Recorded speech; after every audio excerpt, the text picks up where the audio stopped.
انبیاء جو ہے اولیاء جو ہے وہ انبیاء کے وارث ہوتے ہیں. جو ولی ہوتا ہے وہ نبی کا وارث ہوتا ہے. تو نبی کو یہ اختیار تھا کہ وہ اپنی عمر بڑھا دے, موت کو دور کر دے. آپ کا یہ آخری وقت ہے تو ہم آپ سے التجا کرتے ہیں کہ آپ اللہ سے دعا کرو, تو وہ اللہ آپ کی دعا قبول کرے گا کیونکہ آپ نبیوں کے وارث ہیں. تو تاکہ آپ کی عمر بڑھ جائے, آپ کی عمر بڑھ جائے تو آپ کی رحمت جو ہے, آپ کی برکت جو, آپ کا فیض ہے لوگوں کو اور بھی ملے. جب حضرت الدین سہروردی نے نظام الدین محبوب اللہ سے یہ بات کہی تو حضرت نظام الدین محبوب اللہ کی آنکھوں میں آنسو آ گئے, رونے لگے اور کہا کہ رکن الدین, اس شخص کا حال کیا ہوگا, اس شخص کا حال کیا ہوگا جسے ہر روز آقا نامدار بزمی تعداد حضور پنور حضرت محمد مصطفیٰ صلی اللہ علیہ وسلم خواب میں آتے ہو اور ہر روز خواب میں آ کر یہ کہتے ہو کہ نظام الدین میں تمہارے لیے بیتاب ہوں, میں تمہارا مشتاق ہوں, میں تمہارے طلبگار ہوں, میں تمہاری ملاقات کے لیے تڑپ رہا ہوں, تم کب میرے پاس آتے ہو. تو بولے جس شخص کا طلبگار رسول خدا ہو وہ دنیا میں رہ کر اب کیا کرے. اور آپ کا پھر نثار ہو جاتا ہے محبوب الہی کا. اور آپ حضرت امیر خسرو رحمۃ اللہ کا جب نثار ہوا تو وہ بھی اتفاق سے حضرت الدین سہروردی دہلی میں ہی تھے, تو انہوں نے اپنے مریدین سے یہ کہا, یہ بات میں آپ کو آتھینٹک اس لیے کہتا ہوں کہ یہ کتاب سب سنابی شریف میں لکھی ہوئی ہے. سب سنابی شریف کتاب ایسی ہے کہ خود اعلیٰ حضرت نے اور انڈیا علماء اہل سنت نے یہ لکھا ہے, مہر لگائی ہے کہ یہ کتاب رسول اللہ صلی اللہ علیہ وسلم کی بارگاہ میں مقبول ہوئی ہے. یعنی میں آپ کو ایسی کتاب کا حوالہ دیتا ہوں کہ جو بارگاہ رسالت میں مقبول کتاب ہے.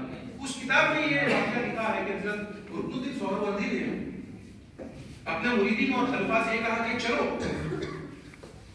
امیر خسرو کا انتقال ہو گیا ہے تو آپ کی تدفین کے لیے, آپ کو دفن کرنے کے لیے, آپ کو نہلانے کے لیے ہم جاتے ہیں. اور کیونکہ آپ سے صاحب زہاں کی مدح سرزد ہوئی ہے. دیکھو یہ معاملہ بہت ٹوٹا, بہت باریک ہے, کیونکہ جو وقت کے بادشاہ تھے, کیونکہ بادشاہ کے دربار میں آپ ہوا کرتے تھے, حالانکہ بادشاہوں کے دربار میں ہونا, گورنمنٹ سسٹم میں ہونا, کچھ لوگ یہ سمجھتے ہیں کہ بھئی یہ پیر فقیر ولیوں کا کام نہیں ہے. ایسا نہیں ہے. جب یوسف علیہ السلام نبی تھے پھر بھی بادشاہ کے دربار میں تھے, غلام بھی بنے, امیر بھی بنے, وزیر بھی بنے اور پھر خود شہنشاہ بھی بنے.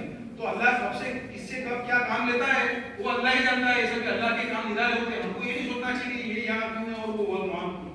تو بولے یہ بادشاہ کے دربار میں ہوتے تھے اور صاحب زہاں کی مدح سرزد, یعنی کبھی کبھی انہوں نے بادشاہوں کی تعریفیں بھی بیان کر دی ہے. اسی لیے حضور کو دعائے مغفرت کی ضرورت ہے, یعنی ان کے لیے دعا کی ضرورت ہے, کیونکہ جو بادشاہوں کی تعریف کرتا ہے تو اس کے لیے استغفار کی ضرورت ہوتی ہے, شفاعت کی ضرورت ہوتی ہے, دعا کی ضرورت ہوتی ہے.